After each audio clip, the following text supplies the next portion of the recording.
자, 오늘은 이제 다시 사도신경 강해로 돌아왔어요. 사도신경 강해 7번째 장사한 지 사흘 만에 죽은 자 가운데서 다시 살아나시며 이 파트를 가지고 함께 은혜를 나누겠습니다. 베드로전서 1장 3절이에요. 우리 다 같이 합독으로 읽도록 하겠습니다. 한 절이니까요. 시작.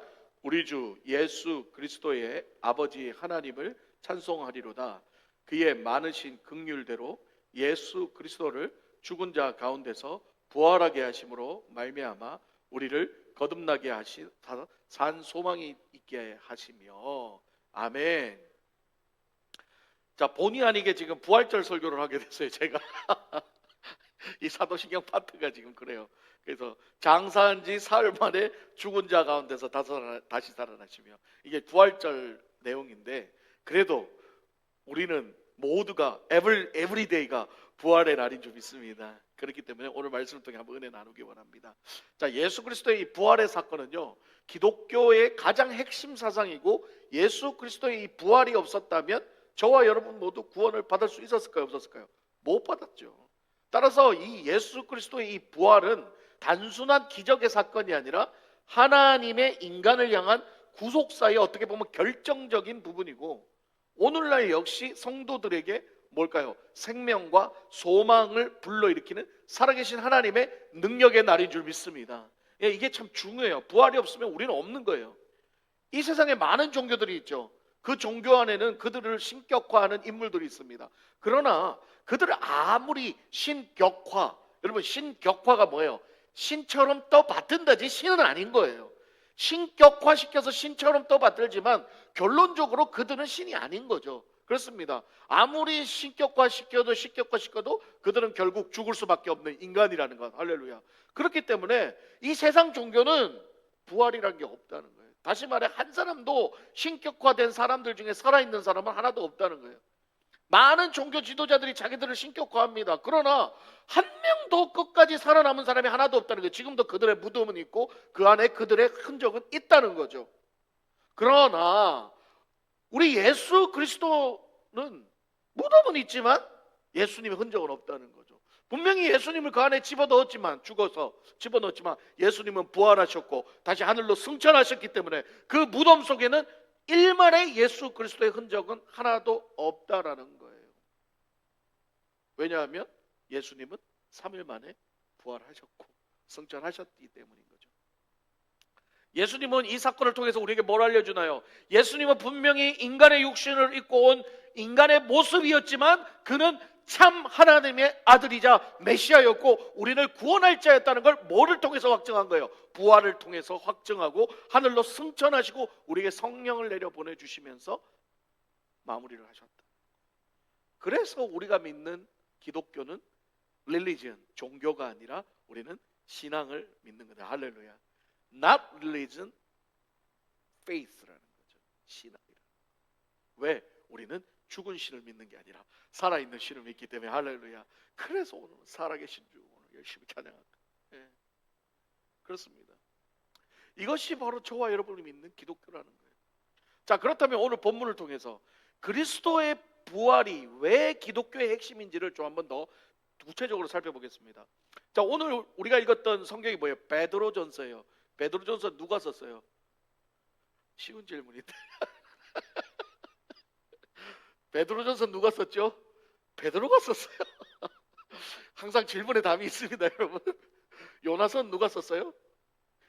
요나가 썼어요. 누가복음은 누가가 썼어요? 누가가 썼죠. 그렇습니다. 이 베드로전서는 베드로가 썼어요. 이 베드로가 있을 이 당시에도 이 기독교인들이 진짜 또 핍박을 많이 받고 있던 시대였어요. 막 잡아 죽이고 기독교인의 이유만으로 고통을 당할 때, 그때가 아마 초대교회 시대였죠. 이 초대교회 성도들이 이러한 고난과 어려움 속에서 그들이 신앙을 버리지 않고 믿음을 지켰던 이유가 뭘까요? 그건 바로 그들이 예수의 부활을 보았고 그들이 예수를 체험했고 그 부활을 통해서 그 예수가 승천하시는 걸 보고 뭐를 느꼈다는 거예요? 성령이 임하면서 그들은 예수 그리스도가 부활이 신앙의 핵심이라는 걸 깨달았기 때문이죠. 그래서 바울은 고린도전서 이렇게 말합니다. 고린도전서 15장 14절에 그리스도께서 다시 살아나시지 않으셨다면 우리의 믿음도 헛것이다. 예수의 부활이 없다면 우리의 믿음 아무것도 아니라는 거예요. 그리고 그리고 고린도서 15장 17절에 뭐예요? 그리스도께서 살아나지 않으셨다면 너희는 여전히 어디 가운데 있다? 죄 가운데 있을 것이다. 아멘. 이게 바로 기독교 신앙이에요. 이 부활이 무너지면 기독교가 다 무너지는, 신앙이 다 무너진다는 거예요. 그래서 이 부활은 복음의 중심이고 믿음의 기초이고 구원의 핵심이라고 말할 수 있는 거죠. 그래서 초대교회의 이 성도들은요, 복음의 메시지는 부활의 메시지로 시작해서 부활의 메시지로 끝났어요. 사도들과 성도들이 어디를 가든지 그들이 전한 건 뭐예요? 자신들이 봤던 예수 그리스도, 자신들이 부활을 경험했던 예수 그리스도, 자신들이 성천하는 모습을 본 예수 그리스도를 전했다는 거죠. 할렐루야. 여러분, 자기가 체험한 거 이상 정확한 게 어디 있어요? 라면을 먹어본 사람이 라면 맛을 아니까 전달하는 거 아니에요? 맛있다고? 뭐 저만 맛있는 거예요? 짬뽕을 먹어본 사람이 그 짬뽕이 맛있어서 안 먹어본 사람한테 설명을 할 거 아니에요. 근데 생각해 보세요. 짬뽕을 안 먹은 사람이 어디 가서 짬뽕이라는 얘기만 들어서 이렇게 해가지고 먹어보니까 빨간 국물에 뭐 오징어도 있고 뭐도 있고 국물을 먹어보니까 시원할 것, 결국은 뭐예요? 같더라죠. 왜? 자기가 먹어보지 않고 얘기만 들은 거니까. 그런 사람들이 전하는 메시지는 어떻게 해요? 항상 정확도도 떨어지지만 전하는 사람도요, 디테일하게 못 전해요. 쥐가 먹어봤어야 뭐 그렇게 전하지. 그러나 짬뽕을 진짜 먹어본 사람은 얘기가 다르다는 거죠. 그 씹히는 식감에, 면발에, 그 얼큰한 국물의 그 맛이 먹는 순간 막 아침부터 먹는 여러분, 고기도 먹어본 사람이 먹어본 걸 전하는 것처럼 자기가 체험하고 자기가 먹어본 사람은요, 얼마나 디테일하게 전하는지 뭐예요. 자, 그걸 들으면요, 진짜 내가 침이 나올 정도로 이렇게. 왜요? 내가 먹어봤으니까. 할렐루야. 이거예요. 이들은 예수님을 만났고 예수님이 부활하는 걸 보았고 예수님이 성찬을 받고 예수님의 말씀을 직접 들었기 때문에, 그리고 그들의 성령을 받았기 때문에 그걸 전하는 건 늘 그 얘기밖에 없죠. 부활 얘기밖에 없네요. 우리 예수님 살아나셨어. 우리 예수님이 날 위해 십자가에 죽고 살아나셨어. 얼마나 디테일하게 전할 수 있었을까요? 그렇습니다. 부활이야말로 예수를 참된 구주로 인정하는 가장 큰 증거인 줄 믿습니다. 그걸 봤기 때문에. 그러므로 베드로가 오늘 본문에서 산소망이라는 건요, 단순한 소망이 아닌 거예요. 이건 진짜 기독교 신앙의 중심이고 부활의 신앙을 붙잡으라는 소망이라는 것이죠. 그리고 예수님의 부활은 단순한 기적이 아니라 하나님 나라의 본질을 드러내는 것이라는 거예요. 하나님 나라의 본질이 뭡니까, 여러분? 하나님 나라의 본질, 예수 그리스도죠. 하나님 나라의 본질은 하나님이고 예수 그리스도예요. 근데 하나님 뭐라고 했어요? 내가 거룩하니 너희도 어떡하라 그랬어요? 거룩하라. 그러면 제가 그랬죠, 우리가 하늘나라를 간다는 건 하나님의 통치, 하나님의 왕국에 들어가는 건데, 그 나라에 들어가기 위해서는 우리가 죄가 있으면 돼가 안 돼요. 우리가 거룩해야 들어갈 수 있는데, 우리가 거룩해져서 하나님 나라에 들어갈 수 있게 하기 위해서 누가 죽으신 거예요? 예수 그리스도가 죽으신 거잖아요, 십자가에. 그래서 우리를 거룩하게 해서 하나님 나라에 들어갈 수 있게 만들어준 거죠. 그래서 예수 그리스도가 부활하심으로 누가 거룩하게 된 거예요? 우리가 거룩하게 됐다는 거예요. 할렐루야. 그래서 우리가 하나님하고 레컨실리에이션이 됐다는 거죠. 화목하게 됐다는 거죠. 그래서 로마서 4장 25절에 이렇게 얘기합니다. 예수는 우리의 범죄함을 위하여 내어주셨고 우리의 의롭다 하심을 위해 부활하셔 살아나셨느니라. 할렐루야. 예.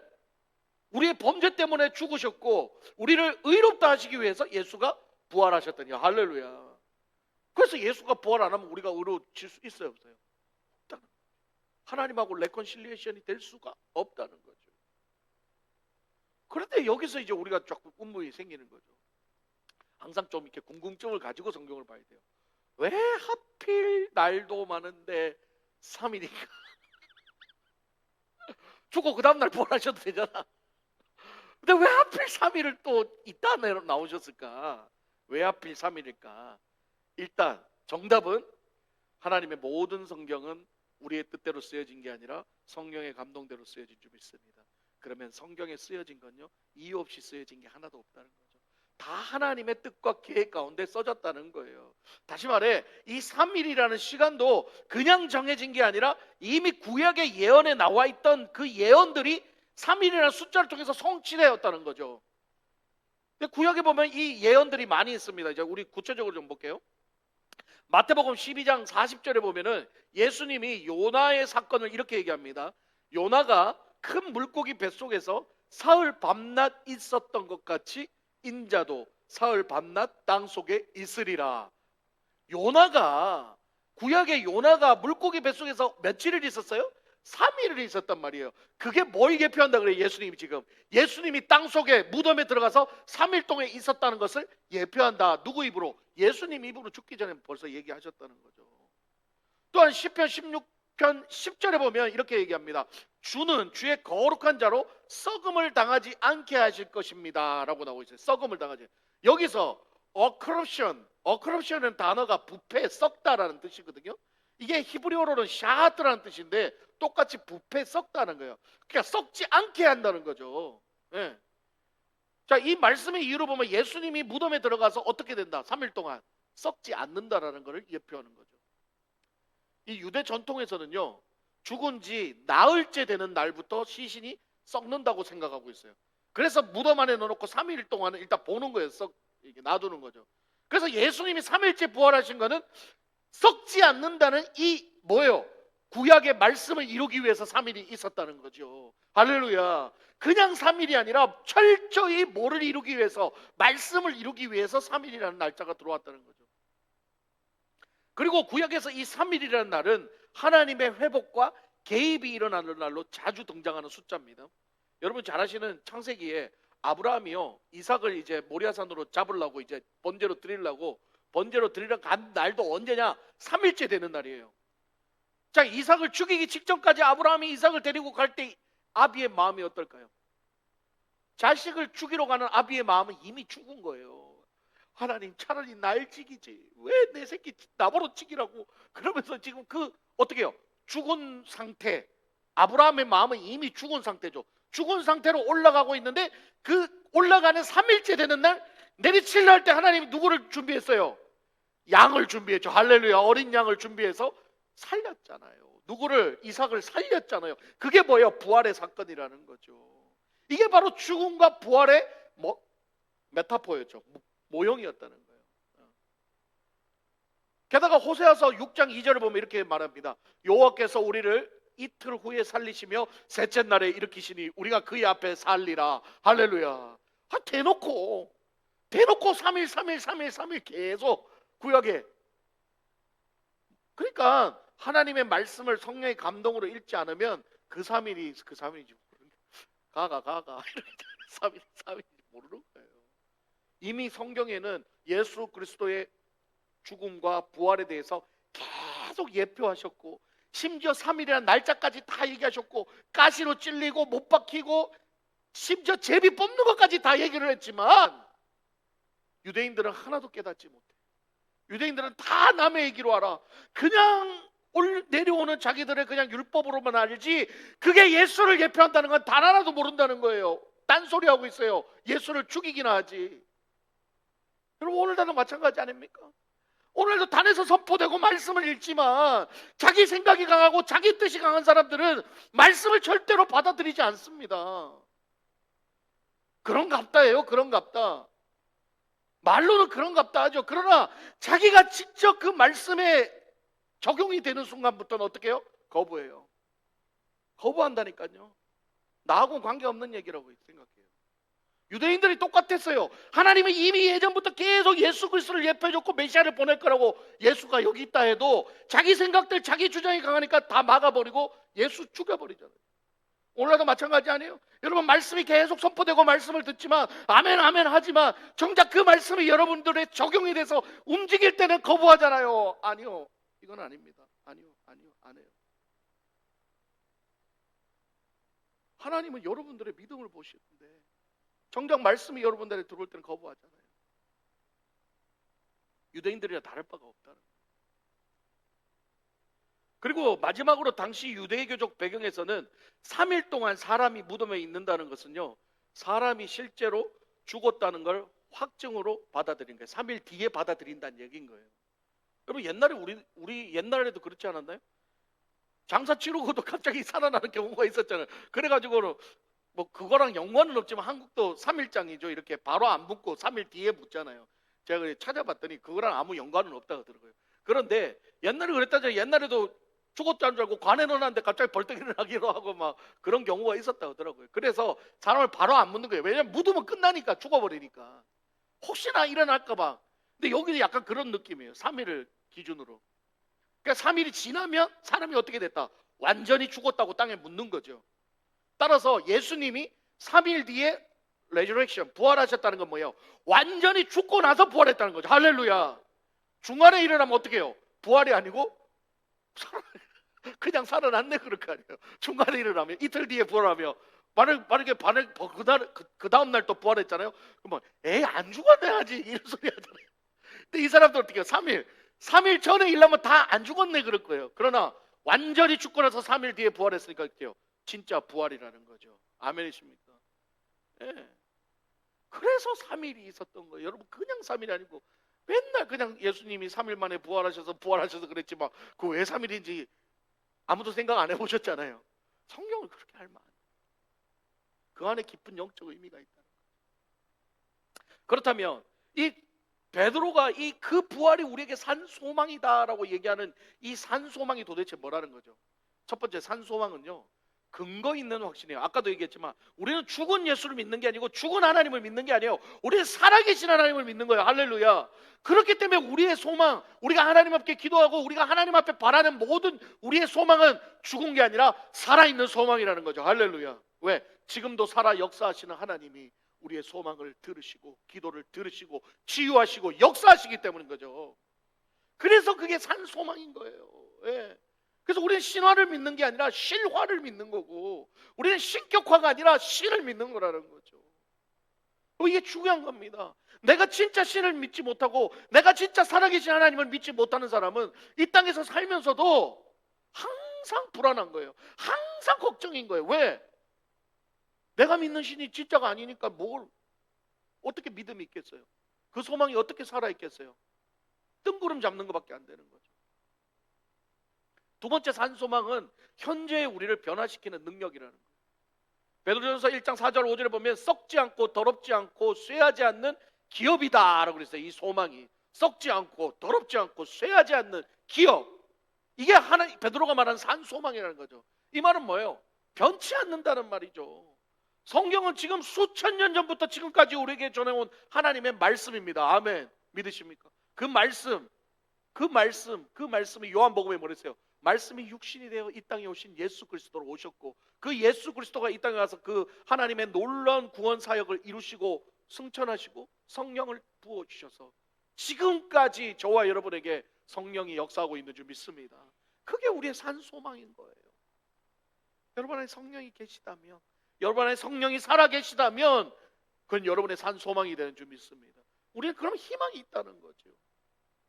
여러분 우리가 사도행전도 보았고 지금까지 봤지만 사람 변합니까? 사람 안 변합니다. 사람이 죄성 안 변해요. 어렸을 때 나이 먹어도 그대로 가요. 그대로 다 갖고 가요. 못된 습성들.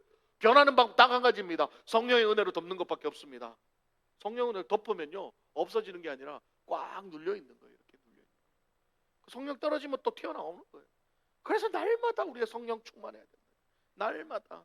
그래서 날마다 성령 충만하면 우리가 죽었고 우리 안에 성령의 열매가 나타나고 우리 안에 예수 그리스도가 나타나는 거, 그것이 바로 베드로가 말하는 산 소망이라는 거예요. 그게 우리한테 소망이 있는 거죠. 그리고 세 번째 산 소망은 뭐냐? 고난을 이기게 한다는 거예요. 아까도 말했지만 초대교회에는 늘 고통과 고난이 있었어요.